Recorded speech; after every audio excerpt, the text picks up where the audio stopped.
sortir pour aller enseigner aux musulmans la religion et appeler les non-musulmans à l'islam, c'est une œuvre grandiose. Hein? C'est d'ailleurs, ça fait partie des ma'alim al-islam. C'est-à-dire, ça fait partie des choses à travers lesquelles l'islam se répand. C'est-à-dire sortir pour appeler les gens à l'islam.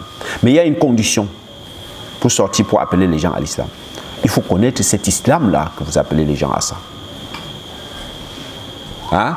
Vous ne pouvez pas appeler les gens à ce que vous ne connaissez pas. Mais nos frères musulmans, les tablis qui sortent et disent qu'ils partent appeler les gens à l'islam, c'est pour parler du Jannah, du paradis. Mais ils ne parlent jamais de l'enfer. Comme si Allah n'a parlé que du paradis dans son Coran. Comme si le prophète sallallahu alayhi wa sallam n'a jamais parlé de l'enfer. Eux, ils ne parlent que du paradis. Ils ne parlent que du paradis. C'est bien de parler du paradis, d'avoir l'espoir d'y entrer. Mais il faut aussi alterner entre les paroles sur le paradis et les paroles sur l'enfer, comme le prophète sallallahu alayhi wa sallam l'a fait. Et ça, c'est de un. Et de deux, eux, ils n'enseignent que le tawhid de Rububiyya, qui est le même tawhid de Pharaon, le tawhid de Shaitan. Et le tawhid de Abu Jahl, de Abu Lahab. Si on amenait Abu Lahab ici de nous faire un muhadara sur le tawhid de Rububiyya, il fait un muhadara sans faute. Mais il n'est pas musulman. Il ne suffit pas seulement de dire aux gens qu'on reconnaît que Allah a créé toutes choses, mais il faut l'adorer. Le problème est sorti quand le prophète sallallahu alayhi wa sallam a ordonné aux gens de l'adorer. Ce n'était pas parce que les gens ont dit qu'ils avaient un autre créateur. Non. La da'wah de Jama'a Tabligh se résume sur le tawhid de Rububiyya. Oui, nous reconnaissons que c'est Allah qui nous a créés. Mais est-ce que ça suffit? Ça ne suffit pas.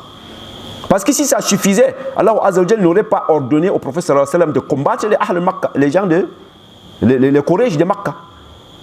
Il lui a ordonné de les combattre jusqu'à ce qu'ils s'islamisent. Le prophète sallallahu alayhi wa sallam l'a dit. Umirtu an uqatila an-nas hatta yashhadu an la ilaha illallah wa anni rasulullah. Fa idha fa'alu dhalika asamu minni dima'ahum wa amwalahum illa bihaqqil islam. Donc si votre da'wah est concentrée tout simplement sur rappeler aux gens que c'est Allah qui les a créés, on dit oui, ça c'était un rappel fait à Makkah pendant 13 ans. Après ça, l'ordre a été donné d'adorer Allah sans rien lui associer. Et toute personne qui, après que la clarté lui soit venue sur la religion, a refusé de se soumettre, en ce moment-là, Allah Azza wa Jalla a ordonné de le combattre. فَقَاتِلُوهُمْ حَتَّى لَا تَكُونَ فِتْنَةٌ وَيَكُونَ الدِّينُ لِلَّهِ. C'est-à-dire qu'il faut les combattre jusqu'à ce qu'il n'y ait plus de fitna. La fitna ici, c'est la mécréance sur la terre. Jusqu'à ce qu'il n'y ait plus de mécréance sur la terre et que la religion soit exclusivement pour Allah seul. الشرح والإبانة على أصول السنة والديانة.